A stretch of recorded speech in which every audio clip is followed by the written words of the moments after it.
Check. మన ప్రభు అయిన యేసుక్రీస్తు నామములో అందరికీ నా హృదయపూర్వక వందనాలు. దయచేసి బైబిల్ కలిపి ప్రతి ఒక్కరు బైబిల్ తీసుకుని దేవుని వాక్యాన్ని ధ్యానం చేద్దాం. గలతీ పత్రిక 5వ అధ్యాయం.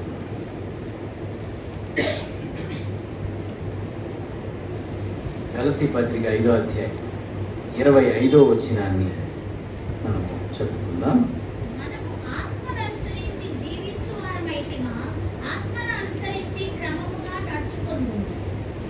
మనము ఆత్మను అనుసరించి జీవించువారమైతిమా, ఆత్మను అనుసరించి క్రమముగా నడుచుకోండి.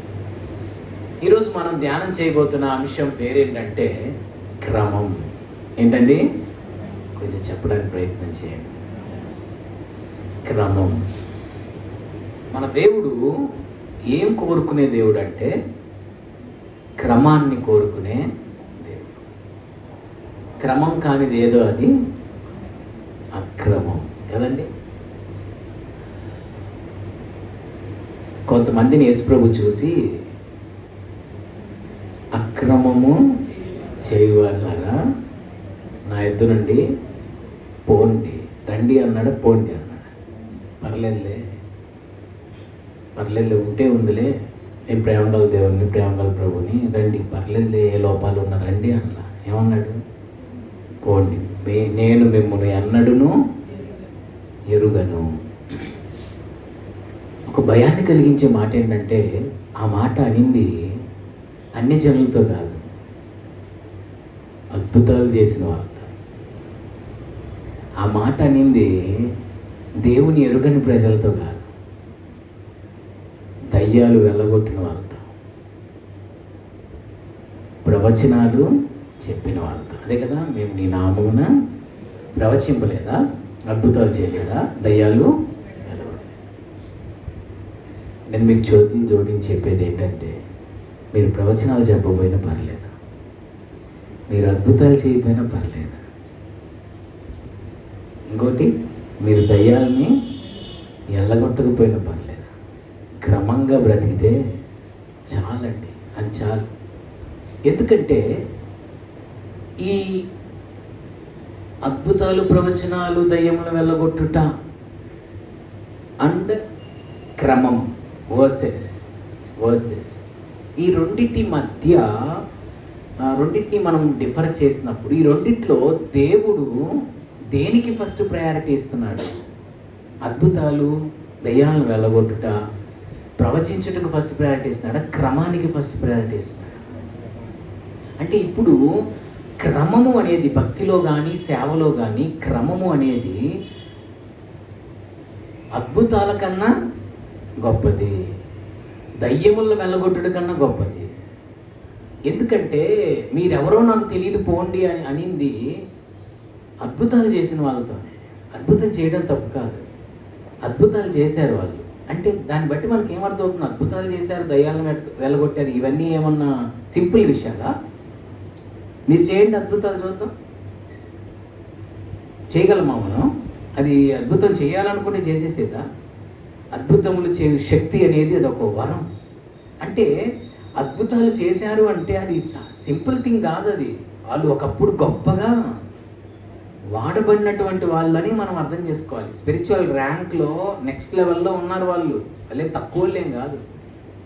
దయ్యాలను వెళ్ళగొట్టారు, ప్రవచించారు, అంటే ఇవన్నీ చేశారు. కానీ ఫైనల్లీ భక్తిలో క్రమాన్ని తప్పారు. మన ఫోకస్ అంతా ముందు మన క్రమం మీద పెట్టుకోవాలి. మన లైఫ్ క్రమంగా మనం ఉంటున్నామా లేదా అన్ని విషయాల్లో. ఎక్కడన్నా క్రమం తప్పి జీవిస్తున్నామేమో, ఎక్కడన్నా క్రమం తప్పి ప్రవర్తిస్తున్నామేమో, ఎక్కడన్నా క్రమం తప్పి నడుస్తున్నామేమో అనే దాని మీద ఎక్కువగా మనం ఫోకస్ పెట్టుకోవడం ప్రయత్నం చేయాలి. ఎందుకంటే లేవికాండం 1:7లో దేవుడు క్లియర్గా చెప్తున్నాడు. దహన బలిని గురించిన విధి ఎక్స్ప్లెయిన్ చేస్తూ అక్కడ లేవియాకాండంలో మనకు డిఫరెంట్ బలుల గురించి రాస్తుంటుంది కదా. దహన బలి, నైవేద్యం, ప్రతిష్టార్పణ, పాప పరిహారార్థ బలి, సమాధాన బలి, అపరాధ పరిహారార్థ బలి, ఇలా బలుల గురించి లేవియాకాండంలో మనం చూస్తాం. ఫస్ట్ 6 చాప్టర్లో 6 రకాల బలుల గురించి రాయబడి ఉంటుంది. ఫస్ట్ చాప్టర్లో దహన బలిని గురించి ఎక్స్ప్లెయిన్ చేస్తూ 7వ వచనంలో అంటాడు అనగానే చదవాలండి.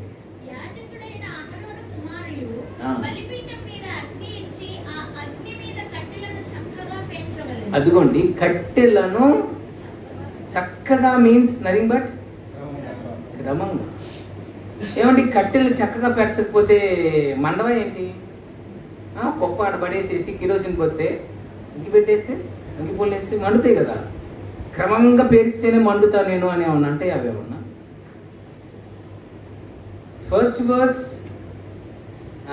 First chapter 7th verse, 8th verse, 12th verse, ఈ 3 వచనాల్లో కూడా సేమ్ మాట రాసింది. ఊరికి జస్ట్ అలా చూసుకొని చెక్ చేసుకోండి కదా.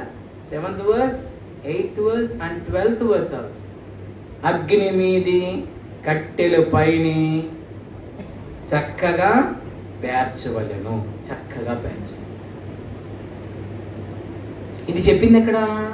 లేవియాకాండం. ఈ పని అబ్రహాం గారు ఆది కాండంలోనే చేశారు కదా. ఆది కాండం 22వ అధ్యాయంలో 9వ వచనంలో ఏముందో చూడండి.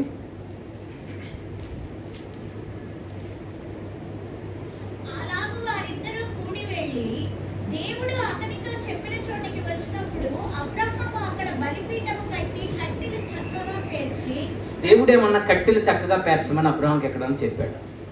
చెప్తే రెఫరెన్స్ చెప్పండి. నేను నీకు చూపించబో పర్వతంలో ఒకదాని మీద దహన బలిగా అర్పించు. అబ్రహాం గారు విధేయతకి హ్యాట్సాప్ అండి. 3 విషయాలు చెప్తాను. 1, నేను నీకు చూపించే దేశానికి వెళ్ళు. 12:1 వెళ్ళమన్నాడు, 12:4 వెళ్ళిపోయాడు. 22:1 నేను నీకు చూపించబో పర్వతములో ఒక దాని మీద దహన బలిగా అర్పించు. 22:1 అర్పించమని చెప్పాడు. 22:2 తెల్లవారినప్పుడు అబ్రహాము లేచి, బా ఎంత గ్రేట్ ఒబీడియన్స్ అండి. రాత్రి దేవుడు మాట్లాడితే పొద్దున్నే లేచి బయలుదేరాడంట పెద్ద ఆయన. ఎంత గొప్ప విధేయత. 3వ విషయం ఏంటో చెప్పనా? ప్రతి మగవాడు సున్నతి పొందాలి అని దేవుడు దిగొచ్చి మాట్లాడి పరమునకు వెళ్ళినని రాసి ఉంటుంది. ఆయన మాట్లాడి పరమునకు, అబ్రహాం వద్ద నుండి పరమునకు వెళ్ళాడు. దేవుడు దిగొచ్చి మాట్లాడాడు. సున్నతి, ప్రతి మగవాడు సున్నతి పొందాలి. అక్కడ ఏమని రాసి ఉంటుంది తెలుసా? ఆ దినమందే సున్నతి పొందెను. ఆ దినమే, that means the very same day. ప్రభు ఈరోజు బిజీగా ఉన్నానులే, కానీ రేపు శనివారం వీకెండ్ వస్తుంది, ఆ రోజు అందరం ఫ్రీగా ఉంటాం. ఆ రోజు పెట్టుకుంటాం ప్రోగ్రామ్ అంతా. నో, ఇక్కడ ఆ మాట నన్ను ఎంతో టచ్ చేసింది. అంటే గ్రేట్ ఒబీడియన్స్. ఆ దినమందే మీన్స్ ఏ రోజైతే దేవుడు మాట్లాడాడో ఆ దినమందే సున్నతి చేసాను. The very same day. అంటే ఇమ్మీడియట్ ఒబీడియన్స్ అండి. నువ్వు చెప్పిన 2 రోజుల తర్వాత చేసినా అది అవిధేయత కిందే వస్తుంది కదా. Immediate obedience. దేవుని మాటకు వెంటనే లోబడ్డాడు. ఎందుకు ఈ విషయం చెప్తానంటే అబ్రహాం లైఫ్లో ఆ క్రమాన్ని మనం చూస్తున్నాం. బలిపీఠము కట్టి కట్టెలు చక్కగా పేర్చి, క్రమము గలవాడిని దేవుడు తప్పక ఆశీర్వదిస్తాడు. ఎలా ఆశీర్వదిస్తాడు అనడానికి అబ్రహామే బెస్ట్ ఎగ్జాంపుల్. భూలోకంలోని వంశములనియు నీ సంతానం వలన ఆశీర్వదింపబడు, నా తోడు అని ప్రమాణం చేసి ప్రమాణాన్ని స్థిరపరిచాడు దేవుడు. నా తోడు అని ప్రామిస్ చేశాడండి ఆయన. ఎందుకంటే తనకంటే ఏ గొప్పవాడిని తోడు అని ఆయన ప్రమాణం చేయలేడు. ఎందుకంటే ఆయన కన్నా గొప్పవాడేవాడు, ఆయనే సుప్రీం కదా, ఆయన కన్నా గొప్పవాడేవాడు లేడు. అందుకని తన తోడు అని ప్రమాణం చేసి శరణాగతులమైన మనకు బలమైన ధైర్యం కలుగునట్లు ఆయన వాగ్దానాన్ని ప్రమాణం చేసి స్థిరపరిచాడు. అబ్రహాం లైఫ్లో ఆ క్రమాన్ని మనం చూస్తాం. అండ్ ఆల్సో రాజులు మొదటి గ్రంథంలో ఏలియా గారు కూడా ఏం చేశారు చూడండి. ఫస్ట్ బుక్ ఆఫ్ కింగ్స్ 18:33, రాజులు మొదటి గ్రంథం 18:33.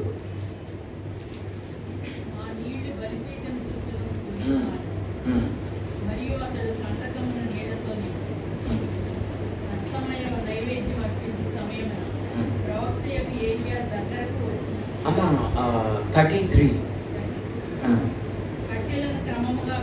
కట్టెలను క్రమముగా పేర్చి. చూసారండి, రాజుల మొదటి గ్రంథం 18:33. కట్టెలను క్రమంగా పేర్చి. కట్టెల్ని ఎలా పేర్చాడంట? క్రమంగా పేర్చాడు. మీకు ఒక సంతోషకరమైన విషయం ఏంటంటే, ఈ సందర్భంలో కట్టెలను క్రమంగా పేర్చాడు కాబట్టి అతడు ప్రార్థించుచుండగా యెహోవా అగ్ని దిగి వచ్చి. నా మాట కూడా చదువుకుని చాలా బాగుంటుంది. ప్రార్థించుచుండగా యెహోవా అగ్ని దిగి. 38. యెహోవా అగ్ని దిగి. చూడండి, క్రమము గల వారి మీదికి దేవుని అగ్ని దిగి వస్తుంది. క్రమము లేని భక్తిని దేవుడు సహించడు. క్రమము లేని సేవను దేవుడు సహించడు. సేవకులుగా మేము చెప్పుకోవాలి ఈ ప్రసంగాన్ని. క్రమము లేని సేవ ఒకవేళ మేము ఎక్కడన్నా చేస్తుంటే ఆ విషయాల్లో మమ్మల్ని మేము క్రమపరుచుకోవాలి. క్రమము లేని భక్తి మీరు ఎక్కడైనా చేస్తుంటే ఆ విషయంలో మిమ్మల్ని మీరు క్రమపరుచుకోవాల్సిందే. ఎందుకంటే క్రమము లేని భక్తిని, క్రమము లేని సేవను దేవుడు సహించడు. అహరోను కుమారులు యెహోవా తమకు ఆజ్ఞాపించని వేరొక అగ్నిని తీసుకుంటారు. సర్లే, ఆ పిల్లలు తెలుసో తెలియక తెచ్చారు, అది తీసుకురండి లోపలికి అన్నాడా? యెహోవా సన్నిధి నుండి అగ్ని బయలుదేరి వారిని కాల్చి వేసేసి.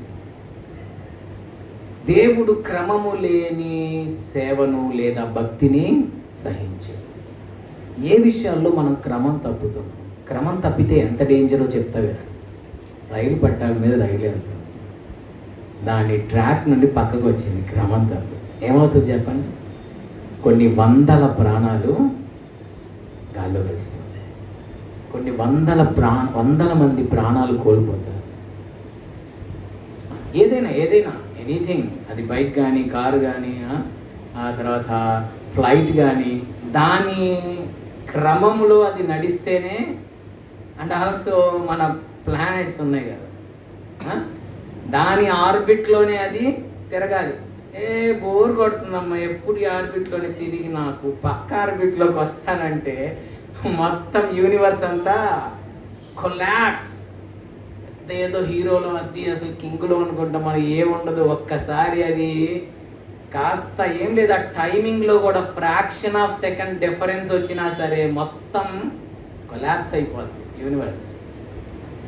ఎంత బాగా నిర్మించాడు ఆయన, గొప్పవాడు ఆయన.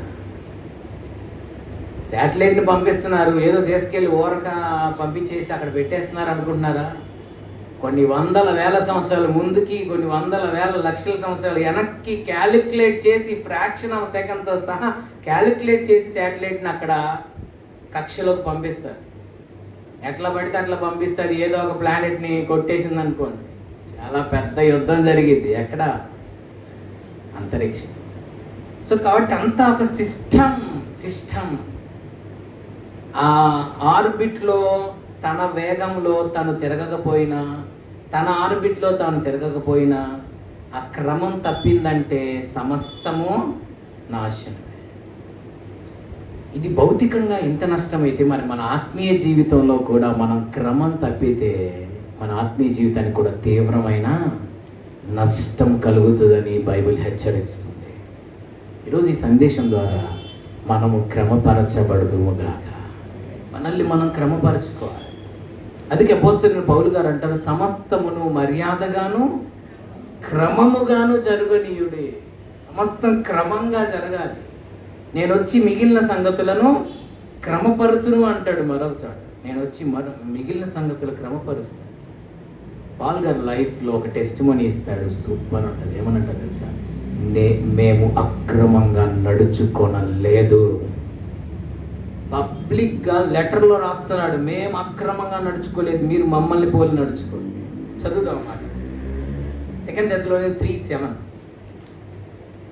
ఎంత దమ్ము ఉండాలండి ఆ పబ్లిక్గా లెటర్లో ఆ మాట రాయాలంటే. తెస్సలోనిక 2వ పత్రిక 3:7.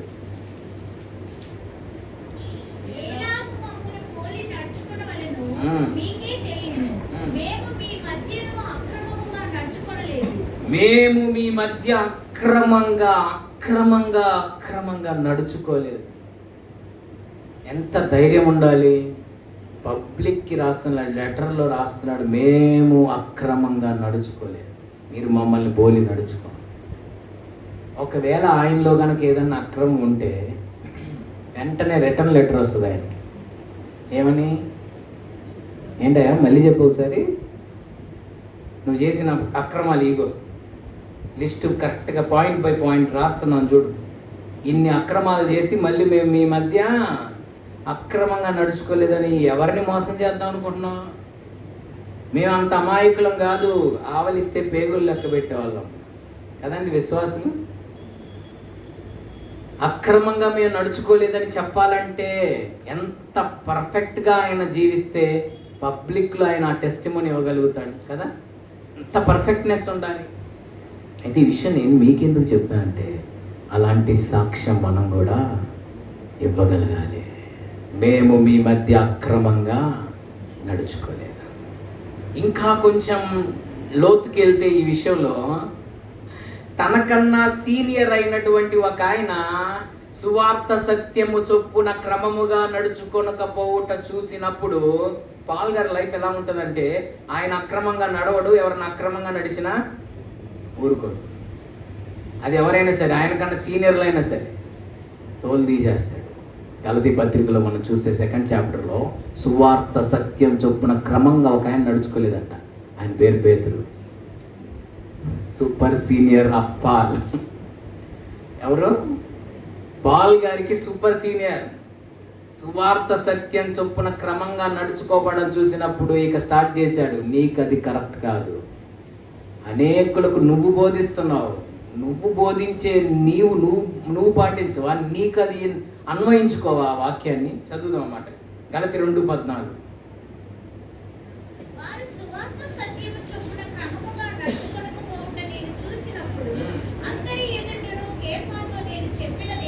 కేఫానుగా పేతురు, నువ్వు యూదుడివై ఉండి యూదుల్లా కాకుండా అన్ని జనుల్లాగా నువ్వు ప్రవర్తిస్తా, అన్ని జనుల్ని యూదుల్లాగా ప్రవర్తించమని ఎందుకు బలవంతం చేస్తున్నావు? అసలు నువ్వు యూదుడివై ఉండి నువ్వు అన్ని జనుల్లాగా బ్రతుకుతున్నావు, అన్ని జనుల్ని యూదుల్లాగా బ్రతకమని నువ్వు ఎందుకు బలవంతం చేస్తున్నావు?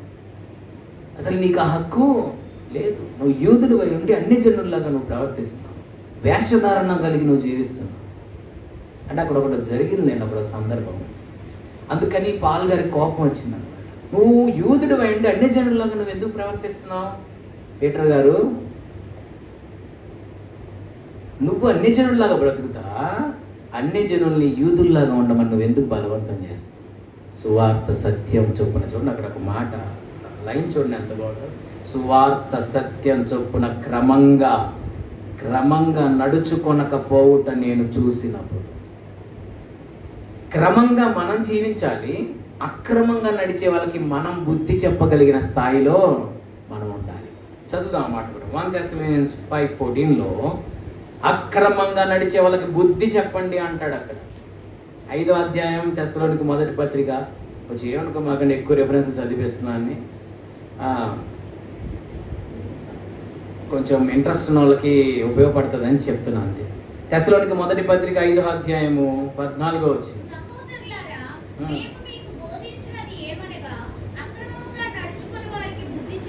అక్రమంగా నడుచుకునే వాళ్ళకి బుద్ధి చెప్పండి. మన స్థాయి ఎలా ఉండాలంటే అక్రమంగా నడిచే వాళ్ళకి బుద్ధి చెప్పగలిగిన స్థాయి. ఇప్పుడు మన దగ్గరే క్రమం లేదనుకోండి, అక్రమంగా నడిచే వాళ్ళకి మనం బుద్ధి చెప్పగలుగుతాము. బుద్ధి చెప్తే వాళ్ళు వింటారా? ముందు నీ సంగతి నువ్వు చూసుకోవాలి కదా. ముందు మనలో క్రమం ఉండాలి. డేవిడ్ గారి లైఫ్ని చూడండి. 13వ అధ్యాయంలో అమ్నోను ఒక తప్పు చేశాడు. ఆ తప్పు చేశాడు తన కుమారుడు అని తెలిసి కూడా అక్కడ క్లియర్గా ఏమని రాసి ఉంటుందంటే, దావీదు ఊరకున్నాడు, మౌనంగా ఉన్నాడు, ఏం మాట్లాడతాడు? ఏమన్నా మాట్లాడితే నువ్వు 11వ అధ్యాయంలో ఏం చేసావు నాయన అంటాడు కదా. ఇంకా మాట్లాడడానికి అక్కడ there is no more words. Daddy మీరు 11వ అధ్యాయంలో ఏం చేశారు అంటాడు. నేను 13వ అధ్యాయంలో కదా చేసింది, మీరు 11వ అధ్యాయంలో ఏం చేశారు డాడీ అంటే ఇంక ఆయన ఏం మాట్లాడతాడు? ఇక సౌండ్స్ ఆఫ్ అయిపోద్ది. అందుకని ఊరకున్నాడు. ఇప్పుడు ఎందుకంటే తన బిడ్డకు చెప్పుకోగలిగిన స్థితిలో ఇప్పుడు ఆయన లేడు. ఎందుకంటే ఆయనలోనే క్రమం లేదు, తన బిడ్డని క్రమపరచగలిగిన స్థితిలో. సో మెయిన్లీ అండి, మనం తల్లిదండ్రులుగా మనం క్రమంగా ఉంటే మన బిడ్డలు ఆ క్రమంలోనికి నడిపించబడతారు. ఎందరికి తెలిసిందే, ఆవు చేలో వేస్తే దూడగట్టున మేయదు అని లోకం చెప్పిన పెద్దలు చెప్పిన సామెత ఎంత వాస్తవం.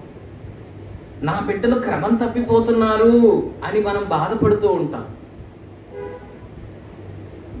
అది మనం విత్తిన విత్తనానికి ఫలమే కదా అన్న విషయాన్ని మనం గుర్తించాం.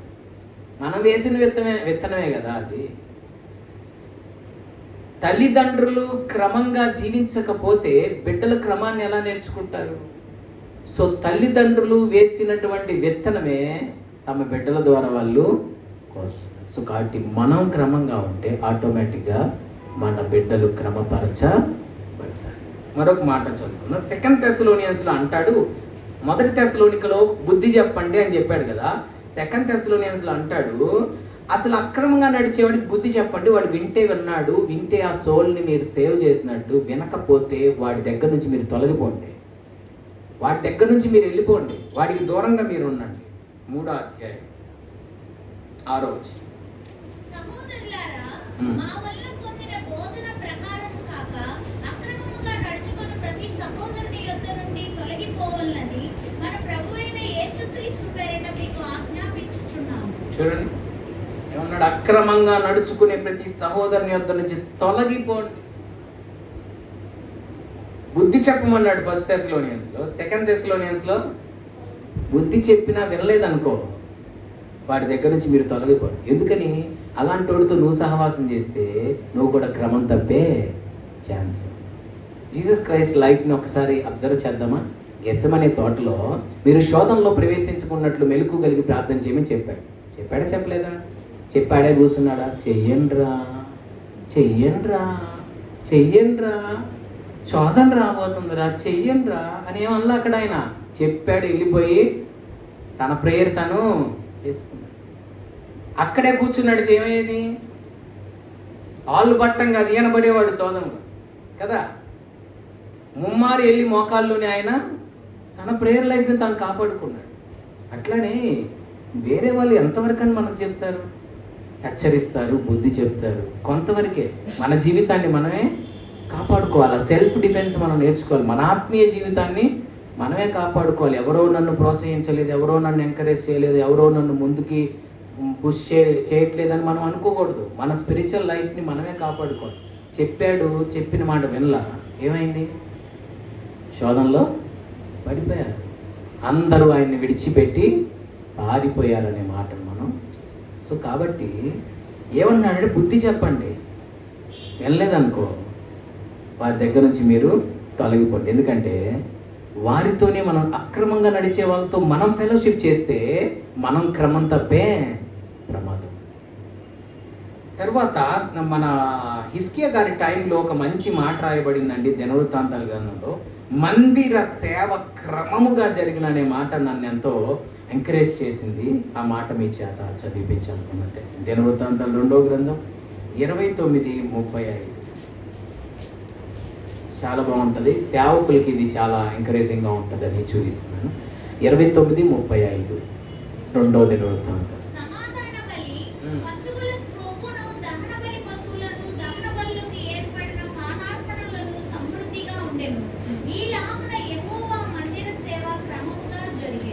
ఈలాగున యెహోవా మందిర సేవ క్రమముగా జరిగింది. నేను ఇందాకే మీతో చెప్పాను, క్రమము లేని భక్తిని, క్రమము లేని సేవను దేవుడు యాక్సెప్ట్ చేయడు. 5 రొట్టెలు 2 చేపలు పంచేటప్పుడు మీకు ఎక్కడ నచ్చితే ఆడ కూర్చోండ్రా అన్నాడా? పంక్తులు తీర్చి వారిని కూర్చుండబెట్టండి. అంటే ప్రతి చోట కూడా మనకి ఏమర్థం అవుతుందంటే దేవుడు క్రమమును మన దగ్గర నుంచి ఆశిస్తున్నాడు, కోరుకుంటున్నాడు. క్రమము ఆయనకి కావాలి. సో ఇక్కడ రాయబడింది యెహోవా మందిర సేవ క్రమంగా జరిగింది. తర్వాత 36లో రాసి ఉంటుంది, లాస్ట్ లైన్లో జనులందరూ సంతోషించి. క్రమంగా జరగాలి మన జీవితంలో ఉన్న ఎక్కడ క్రమం తప్పిపోతున్నామో ఈ రాత్రి మీకు మీరు, నాకు నేను, ఎవరికి వారు పరిశీలించుకుందాం. ఎక్కడ నేను క్రమం తప్పుతున్నాను, ఎక్కడ క్రమాన్ని తప్పుతున్నాను అనేది ఒక్కసారి మనం చెక్ చేసుకొని ఆ విషయాల్లో రియలైజ్ అయ్యి రాత్రి మనం ఆ విషయాలు పశ్చాత్తాపడి ఆ విషయాల్లో మనల్ని మనము సరిదిద్దుకొందుముగాక. క్రమపరుచుకోవాలి, మన జీవితాన్ని మనం క్రమపరుచుకోవాలి. ఆ సన్నిధి రొట్టెలు పెట్టే బల్ల గురించి దేవుడు చెప్తాడు చూడండి. నిర్గమ 40 చాప్టర్లో సన్నిధి రొట్టెలు పెట్టే బల్ల గురించి ఒక మాట అంటాడు చూడండి. ఆ బల్ల మీద ఉంచవలసిన వాటిని క్రమముగా ఉంచు అని మోసెస్తో ప్రభు చెప్తారు. 40 చాప్టర్లో చూడండి 4, నిర్గమ 44. నీవు బల్లను లోపలికి తెచ్చి దాని మీద క్రమముగా ఉంచవలసిన వాటిని ఉంచి దీపవృక్షమును లోపలికి తెచ్చి దాని ప్రదీపములను వెలిగింపవలెను. Thank you. సో 40వ అధ్యాయం నిర్గమాకాండం 4వ వచనంలో నీవు బల్లను లోపలికి తెచ్చి దాని మీద క్రమముగా ఉంచవలసిన వాటిని ఉంచి. ఏంటవి? వేటిని ఉంచమంటున్నాడు? సన్నిధి రొట్టెలు ఉన్నాయి కదా, రొట్టెలు. అదే ఆ డేవిడ్ గారు తిన్నారు చూసారా ఆ టైంలో. సన్నిధి రొట్టెలు, ఆ రొట్టెల్ని క్రమంగా ఉంచు. కొంతమంది లైఫ్స్లో క్రమం ఉండదండి. తింటారు, ఆడే పెట్టేసేసి ఇక నాకు సంబంధం లేదన్నట్టు వెళ్ళిపోతారు. ఒక క్రమం, సిస్టమాటిక్ లైఫ్, ఒక క్రమం, ఒక డిసిప్లిన్. ఎస్టర్డే నా స్నేహితుడు 10th క్లాస్ నాతో కలిసి చదువుకున్న స్నేహితుడు, హిందూ అనమాట అతన్ని హైదరాబాద్ నుండి వస్తే, ఈ గుంటూరు వస్తే కలవడం జరిగింది. అతను నేను మాట్లాడుకుంటా ఉన్న డిస్కషన్లో అతను ఒక మంచి మాట చెప్పాడు. లోపల హార్ట్లో చాలా సంతోషపడ్డాడు. నేను బ్యాచిలర్గా ఉన్నప్పుడు హైదరాబాద్లో నాకు నా రూమ్మేట్ ఒక అతను ఉండేవాడని అతను నాతో చెప్తున్నాడు. తన రూమ్మేట్ అంట క్రిస్టియన్ అంట, చాలా క్రమంగా బ్రతికేవాడని అతను నాతో చెప్పినప్పుడు నేను చాలా సంతోషపడ్డాను. చాలా క్రమంగా ప్రార్థన చేసేవాడు, క్రమంగా బైబిల్ చదివేవాడు, చాలా పరిశుద్ధత విషయంలోనూ పరిశుభ్రత విషయంలో కూడా చాలా క్రమంగా ఉండేవాడని ఎస్టర్డే అతను నాతో మాట్లాడుతూ మా డిస్కషన్స్లో ఆ మాట వచ్చినప్పుడు చాలా హ్యాపీగా ఫీల్ అయ్యాను. అబ్బా, ఒక అన్యుడు ఆ బిడ్డ గురించి ఎవరో కానీ అతను సూపర్, అసలు అతని గురించి ఒక అన్యుడు ఇంత మంచి సాక్ష్యం చెప్పాడే, అబ్బా దేవునికి స్తోత్రం అని మనసులో ఆనందపడ్డాడు. క్రమముగా ఉంచవలసిన వాటిని క్రమంగా ఉంచితే దేవునికి మన ద్వారా మహిమ వెళ్తుంది. క్రమంగా ఉంచాలి రొట్టెలు.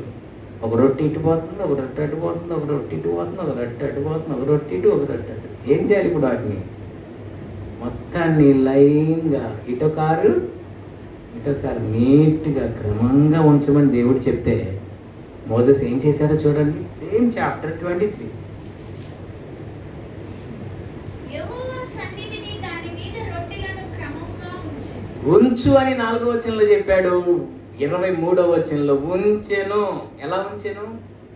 క్రమముగా ఉంచెను. రొట్టెలను దాని మీద క్రమంగా ఉంచెను. ఏముందండి బల్ల మీద అట్లా రొట్టెలన్నీ అలా పడేసి వెళ్ళిపోవచ్చు కదండి. క్రమంగా ఎందుకు దేవుడు అంత చిన్న విషయాలు కూడా, ఆయన ఏమన్నా అంత ఖాళీగా ఉన్నాడేంటి? ప్రతి దాన్ని ఆ రొట్టెలు కరెక్ట్గా పెట్టు. ఎందుకండి అసలు ఆ చిన్న విషయాలు కూడా దేవుడికి అంత మైనర్ విషయాలు కూడా ఆయనకి ఎందుకు అంత కేర్? నీ తల వెంట్రుకల్ని నేను లెక్కించాను. ఏంటి అసలు ఇంత చిన్న విషయాల్లో కూడా ఆయన ఎందుకు అంత శ్రద్ధ కలిగి ఉన్నాడు అంటే దాన్ని బట్టి మన ఎడల ఆయనకున్నటువంటి ఆ శ్రద్ధ, ఆయన ప్రేమను మనం అర్థం చేసుకోవాలి. బల్ల మీద రొట్టెలు ఎలా ఉంటే ఏంటండి? దేవుడు చూసారా, క్రమంగా ఉంచు అంటే ఈ వచనాలన్నీ కూడా మనకేం చెప్తుందంటే దేవుడు క్రమమును ఇష్టపడేవాడు. ఈ రోజున మన జీవితాల్లో రొట్టెలు ఒకవేళ డిస్టర్బ్డ్గా ఉన్నాయేమో, వాటిని ఏం చేయాలి? మొత్తాన్ని క్రమంగా సరిచేసినట్లయితే మనల్ని చూసిన వారు దేవుణ్ణి మహిమపరిచే విధంగా. ఇందాక నేను చెప్పినట్లు ఆ సోదరుడు తన రూమ్మేట్ గురించి ఇచ్చిన సాక్ష్యం, క్రమమైన జీవితం అతనిలో నేను చూశాను. అలాంటి సాక్ష్యం మన గురించి అన్ని జన్లు ఇచ్చినప్పుడు దేవుని నామానికి నువ్వు పాటలు పాడినప్పుడు కూడా వెళ్ళనంత మహిమ, నువ్వు వర్షిప్ చేసినప్పుడు కూడా వెళ్ళనంత మహిమ, నువ్వు పెద్ద పెద్ద అర్పణలు ఇచ్చినప్పుడు కూడా వెళ్ళనంత మహిమ నీ లైఫ్ ద్వారా దేవునికి వెళ్తుంది. ఆరాధన అంటే చాలామంది ఆ భజన చేయడం, ఆరాధన చేయడం, పాటలు పాడటం ఇలానే అనుకుంటారు. అసలు బైబిల్లో వర్షిప్కి ఉన్న ఇంకొక మీనింగ్ అసలు ఎంటైర్ డిఫరెంట్. మనం అనుకునే మీనింగ్ వేరు, బైబిల్ ఇస్తున్న మీనింగ్ వేరు. భక్తి అంటే మనం అనుకునేది వేరు, బైబిల్ చెప్పేది వేరు. ఆరాధన అంటే మనం అనుకునేది వేరు, బైబిల్ చెప్పేది. మనం అప్పుడు వింటుంటాం కదా, అబ్రహాము ఇస్సాకును బలి ఇచ్చిన ఆరాధన. బలిపీఠం మీద దేవుడు కన్నా ఎక్కువగా నువ్వు వేటిని ప్రేమిస్తున్నావు వాటిని తెచ్చి బలిపీఠం మీద పెట్టేయడమే నిజమైన వర్షిప్. దేవునికి నీకు మధ్యలో ఏది అడ్డుగా ఉన్నాయో మొత్తం తెచ్చి బలిపీఠం మీద పెట్టేయాలి. అది నిజమైన వర్షిప్. నీ హృదయంలో ఉన్న విగ్రహాలన్నీ తీసేసి దేవుని కన్నా ఎక్కువగా నువ్వు దేన్ని ప్రేమిస్తున్నావు, సుఖానుభవాన్ని ప్రేమిస్తున్నావు, శరీరాన్ని ప్రేమిస్తున్నావు, దేన్ని ప్రేమిస్తున్నావు, ఎవరిని ప్రేమిస్తున్నావు, మొత్తం తీసుకొచ్చి బలిపీఠం మీద అర్పించడమే ట్రూ వర్షిప్. సరే, ఈరోజు మన వర్షిప్ టాపిక్ కాదు అని చెప్తున్నాను. దేవుడు మనలో క్రమాన్ని కోరుకున్నాం. మరొక వచనాన్ని కూడా చూద్దాం. నేను ధ్యానిస్తూ ఉంటే ఈ టాపిక్ నాకు ఒక సందర్భం గుర్తుకొచ్చింది. చాలా నన్ను ఎంకరేజ్ చేసింది. అది లూకా సువార్త 13వ అధ్యాయంలో మనందరికీ బాగా తెలిసినటువంటి ఒక సందర్భం. 18 సంవత్సరాల నుంచి నడుము వంగిపోయినటువంటి స్త్రీ గురించి ఒక చక్కని మాట ఉంది చూడండి. 13వ అధ్యాయము 11వ వచనం. 18 ఏండ్ల నుండి బలహీనపరచు దయ్యము పట్టిన యొక్క స్త్రీ అచ్చట ఉండెను. ఆమె నడుము వంగిపోయి ఎంత మాత్రములో చక్కగా నిలవబడలేకుండెను. చూడండి, 11వ వచనంలో చక్కగా ఎంత మాత్రము నిలవబడలేని స్థితి. 13వ వచనంలో ఏం జరిగింది? ఆమె మీద చేతులుంచగానే ఆమె చక్కగా నిలవబడి దేవుని మహిమపరచెను. 11వ వచనంలో చక్కగా నిలవబడలేకుండెను అని రాయబడి, 13లో చక్కగా నిలవబడి దేవుణ్ణి మహిమపరిచారు. చక్కగా అనే దాన్ని మనం క్రమముగా అని కూడా మాట్లాడుకోవచ్చు. అంటే దేవుని కొరకు క్రమంగా నిలబడాలని ఉంది, చాలా మందికి ఉంది. ఒక దైవజనుడు పాట రాసినట్టు, బ్రతకాలని ఉన్నా బ్రతకలేకున్నా, చూడాలని ఉన్నా చూడలేకున్నా, చేరాలని ఉన్నా నేను చేరలేకున్నా, నిలవాలని ఉన్నా నిలవలేకున్నా. ఈ పాట మనలో చాలా మందికి సెట్ అవుతుంది కదా. దేవుడి కోసం నిలబడాలని ఉంది కానీ నిలబడలేని స్థితి, పరిగెత్తాలని ఉంది పరిగెత్తలేని స్థితి, దేవుని కోసం జీవించాలని ఉంది జీవించలేని. పాల్ గారు అన్నట్లు రోమన్స్ 7లో ఏం చేయాలనుకుంటున్నాను అది చేయలేకపోతున్నా, ఏది వద్దనుకుంటున్నానో దాన్ని చేస్తాను, అది చేయింది నేను కాదు అని వేరే టాపిక్ మాట్లాడతాను. సో కాబట్టి ఈరోజు చాలామంది లైఫ్స్లో అదే జరుగుతుంది. గలతీ పత్రిక 5వ అధ్యాయంలో కూడా మనం అదే చూస్తాం. శరీరానికి ఆత్మకు మధ్యగా జరుగుతున్నటువంటి ఈ యొక్క యుద్ధం వలన మనం ఏది నిశ్చయింతుమో దాన్ని చేయకుందుము అన్నాడు. సో ఇక్కడ ఎంత మాత్రము చక్కగా క్రమమైన భక్తి చేయాలని అందరికీ ఉంటుంది. క్రమంగా భక్తి చేయాలి, దేవుణ్ణి సంతోషపరిచే జీవితం జీవించాలి, దేవునికి ఇష్టకరంగా బ్రతకాలి, ఆయన చిత్తం నెరవేర్చాలి, ఆయన్ని ప్లీజ్ చేయాలి నా లైఫ్ ద్వారా అని అందరికీ ఉంటుంది. కానీ అది అందరి వల్ల కావట్లేదు. ఈమె లైఫ్ని మనం చూస్తే 18 ఇయర్స్ నుంచి నిలబడలేని స్థితి. చక్కగా 18 ఇయర్స్ నుంచి ఆమె ఫైట్ చేస్తూనే ఉంది, పోరాడుతూనే ఉంది, ఆత్మీయ పోరాటం. కానీ ఆమె నేను అభినందిస్తున్నాను. ఎందుకంటే 18 ఇయర్స్ నుంచి ఆమె ఫైట్ చేస్తున్న ఆమె విశ్వాసాన్ని మాత్రం కోల్పోలేదు. మీకేంటో తెలుసండి పాస్టర్ గారు, మీకు ఏమైనా క్లాస్మేట్ ఆమె అంటే? కాదండి. అక్కడ ఆమె చూడండి, సమాజ మందిరంలో ఉంది, సినిమా హాల్లో లేదు కదా. సినిమా హాల్లో యేసుప్రభు ఆమెను చూసేయడం లేదు, సమాజ మందిరం అంటే చర్చ్లో. అంటే ఆమె చర్చ్కి వస్తానే ఉంది క్రమంగా కదా, దేవుని మందిరంలో వాక్యం వింటానే ఉంది. అంటే దేవుని మీద తన హోప్ని కోల్పోలేదు. మీకు ఎలా తెలుసు కోల్పోలేదంటే? కోల్పోలేదు కాబట్టి చర్చిలో ఉంది, కోల్పోయినట్టు ఇంట్లో ఉంది, అంతే సింపుల్. మందిరంలో ఉందంటే అర్థం ఏంటి? దేవుని మీద విశ్వాసాన్ని కోల్పోలే. ఇక చావైనా రేవైనా చంపిన బతికిచ్చిన ఏమైనా నువ్వే నాయన, ఇక నేను నమ్ముకున్నాను స్వామి, నువ్వే చూసుకోవాలి ఏమైనా, ఇక మళ్ళీ నువ్వు జీవం గల దేవుడు అని తెలుసుకొని ఇంక ఆడిపోతాం. నేను తప్ప వేరొక లేదని మరి నువ్వు చెప్పావు, మరి ఇంత చెప్పినాక ఇంక ఆడిపోతాం, మరి ఇంత సబ్జెక్ట్ తెలిసినాక ఇంక ఎక్కడికి వెళ్ళాలి, ఇంక చావైనా రేవైనా ఇక దేవుడే మన ఆధారం. దేవుని మీద తన విశ్వాసాన్ని కోల్పోలేదు. అది మాత్రం ఆమెలో చాలా మనం అభినందించదగిన విషయం. 18 సంవత్సరాల నుంచి విడుదల లేకపోతే ఎవరైనా వెనకంజి వేస్తారు, అవునా కదా? ఏంటి ఇన్ని సంవత్సరాల నుంచి చర్చిపోతున్నాను, ఏం చేశాడమ్మా ప్రభు మాకు? 18 సంవత్సరాల నుంచి నువ్వు రామ్మా, నువ్వు 7 వారాలు వస్తే లెగుతావమ్మా అని చెప్పినాడు పాస్టర్ గారు. ఏడమ్మ 7 వారాలు కాదు, 7 సంవత్సరాలు దాటి 18వ సంవత్సరం వచ్చింది. ఇంకేడమ్మ లేచేది? పెబు లేదు, ఏమి లేదు, ప్రార్థన లేదు, కీర్తన లేదు, చర్చి లేదు, గిర్చి లేదు, పాస్టర్ లేదు, గేస్టర్ లేదు అని వెనక్కి తిరగాలి. కానీ ఆమె సమాజ మందిరంలో ఉంది. నిజంగా జీసస్ క్రైస్ట్ అబ్బా ఆమెను చూసి అమ్మా ఇలా రా అని పిలిచారట. ద టైమ్ హ్యాస్ కమ్ అని. ఆమె జీవితంలో విడుదల కొరకే నా సమయం వచ్చేసింది. చర్చిలో చాలామంది ఉన్నారు. ఆమె పిలిచి చేయి పెట్టి అన్నాడు, అమ్మా నీ బలహీనత నుంచి నువ్వు విడుదల పొందావు.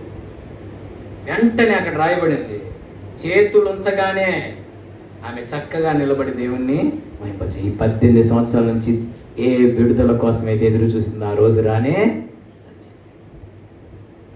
చక్కగా నిలబడి నా దేవుణ్ణి మహిమపరిచే రోజు ఒక రోజు వస్తుంది. నా దేవుడు నమ్మదగిన వాడు. చక్కగా నిలబడి ఆయన నేను మహిమపరిచే రోజు ఏదో ఒక రోజు నా జీవితంలో దేవుడు తెస్తాడని హోప్తో ఉంది. ఆ రోజు రానే వచ్చింది. చక్కగా నిలబడి దేవుణ్ణి మహిమపరిచింది. ఈరోజు క్రమంగా బ్రతకాలని చక్కగా నిలబడి దేవుణ్ణి మహిమపరిచిన ఆశ అయితే ఉంది, కానీ అది నీ జీవితం నెరవేరట్లేదా? Do not worry and do not fear. ఆమె లైఫ్లో ఒక టైం ఎలా వచ్చిందో నీ లైఫ్లో కూడా చక్కగా నిలబడి దేవుణ్ణి మహిమపరిచే టైం ఖచ్చితంగా వస్తుంది. కానీ నువ్వు ఆమె వలె విశ్వాసాన్ని కోల్పోకుండా ఆయన సన్నిధిలో నిలవాలి. ఆయన సన్నిధిలో నువ్వు నిలవాలి. ఖచ్చితంగా ఒక రోజు వస్తుంది నిన్ను చక్కగా నిలబెట్టి తన నామానికి మహిమను తెచ్చుకుంటాడు. మరొక మాటను మనం చూసినట్లయితే ఎఫెసీ పత్రిక 2వ అధ్యాయం 21వ వచనంలో, ఎఫెసీ పత్రిక 2:21, ప్రతి కట్టడమును ఆయనలో చక్కగా అమర్చబడి ప్రభువునందు పరిశుద్ధమైన దేవాలయం ఒకటకు వృద్ధి పొందుచున్నది. అక్కడ కూడా చూడండి, మన ఆత్మీయ జీవితాన్ని గురించి చెప్తున్నాడు. కట్టడం అంటే ఏదో బిల్డింగ్ కాదు. మనమే, నువ్వు ఒక కట్టడం, నేను ఒక కట్టడం, ఇక్కడ ప్రతి ఒక్కరు ఒక కట్టడం. ప్రతి కట్టడమును ఆయనలో చక్కగా అమర్చబడి ప్రభువునందు పరిశుద్ధమైన దేవాలయమగుటకు వృద్ధి పొందుచున్నది. మనమంతా ఒక పరిశుద్ధమైన దేవాలయంగా మారాలి. మనమంతా ఒక పరిశుద్ధమైన దేవాలయంగా కట్టబడాలి, వృద్ధి చెందాలి. ఆ పరిశుద్ధమైన దేవాలయంలో ఎవరు నివసిస్తారు? దేవుడు నివసిస్తారు. దేవుడు నివసించుటకు యోగ్యమైన పరిశుద్ధమైన దేవాలయంగా దినము ఒక కట్టడం లాగా నీ ఆత్మీయ జీవితాన్ని నువ్వు కట్టుకోవాలి. చక్కగా కట్టబడాలి. అదే ఆమోసు గ్రంథంలో ఉంటుంది, చక్కగా కట్టబడిన గోడ అని ఉంటుంది. మట్టపు గుండు తీసుకొని ఆ గుండు పెట్టి చక్కగా కట్టబడిన గోడ అని ఉంటుంది. 7:7లో చక్కగా కట్టబడిన గోడ. మన లైఫ్ ఎలా ఉండాలంటే చక్కగా కట్టబడిన గోడ.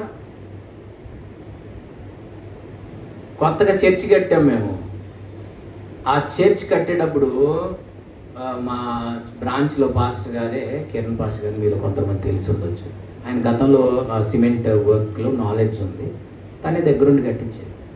నేను అన్నాను, కిరణ్ ఏముంది, రాయి పెట్టి సిమెంట్ వేసి రాళ్ళు పెట్టుకుంటే వెళ్తామే, ఎందుకు 1000 రూపాయలు దండగా ఒక మెషిన్ తీసి పడేసి నేను కట్టేస్తా అని చెప్పాను.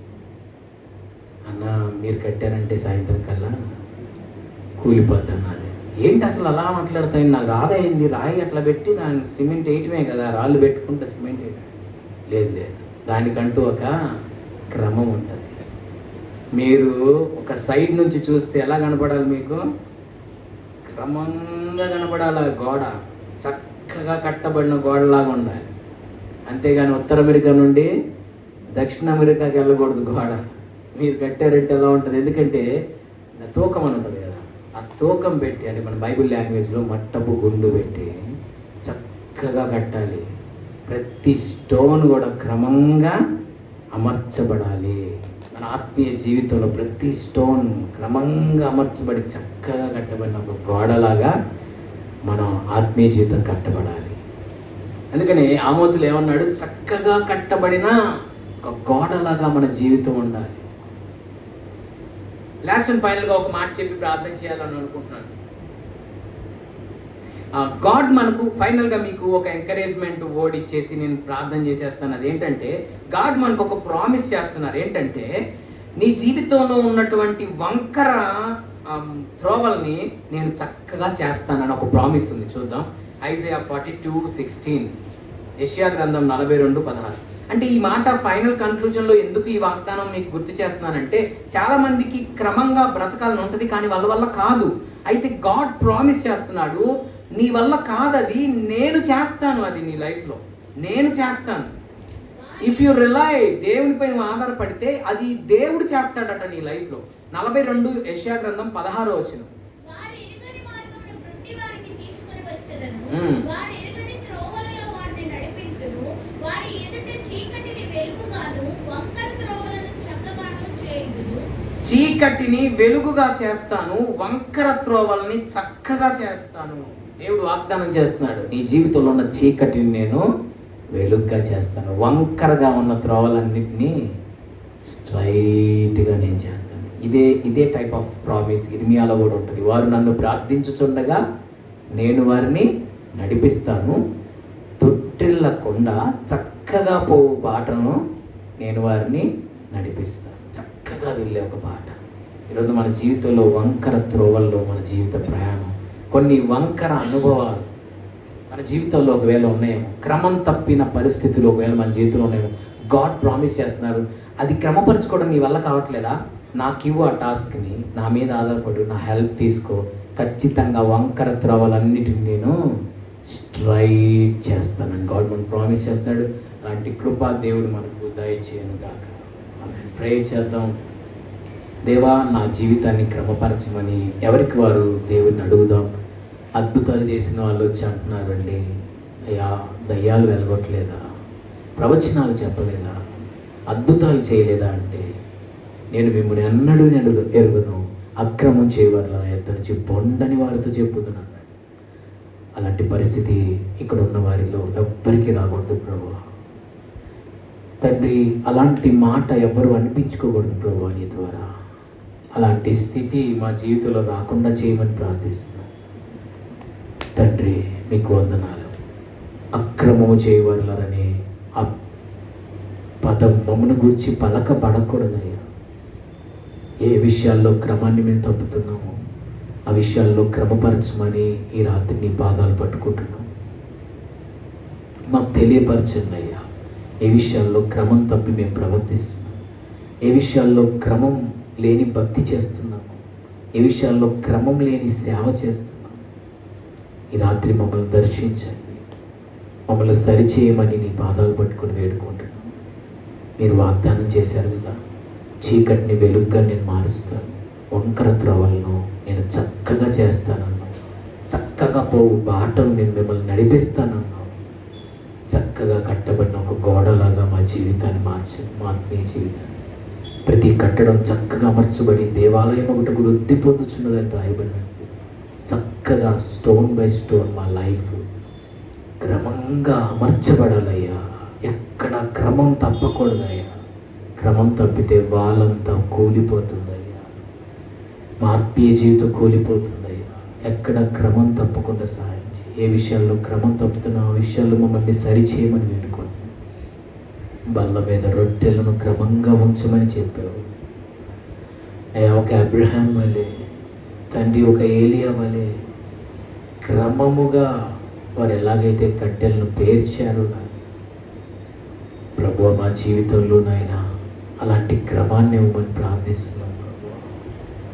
దేవా, అక్రమంగా నడుచుకుని వారికి బుద్ధి చెప్పగలిగిన స్థాయిలో మేము ఉండాలయ్యా. మాలోనే క్రమం లేకపోతే మేము ఇతరులకి ఏం చెప్పగలుగుతామయ్యా. చెప్పబడిన ప్రతి మాటను మా హృదయంలో ముద్రింపచేయండి. ఊరంతా నీరుకడి ఫలింపచేయండి. 18 ఏళ్ళ నుంచి చక్కగా నిలబడలేని స్థితి ఒకరోజు వచ్చింది. చక్కగా నిలబడి నేను మహింపరుస్తుంది. ఆ రోజు మా లైఫ్లో కూడా రావాలని కోరుకుంటున్నాను. చక్కగా నిలబడి నేను మహింపరిచే రోజు, క్రమంగా బ్రతికి నిన్ను సంతోషపెట్టే రోజు మా లైఫ్లో కూడా రావాలయ్యా.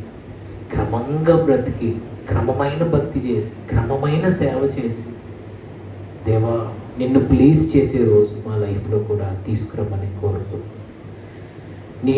నిన్ను సంతోషపరిచే రోజు మా లైఫ్లో రావాలని కోరుకుంటున్నాను. ప్రతి విషయంలో మమ్మల్ని మేము సరి చేసుకోవడానికి సాయం చేయండి. క్రమం లేని భక్తిని కానీ సేవను కానీ మీరు యాక్సెప్ట్ చేయరు.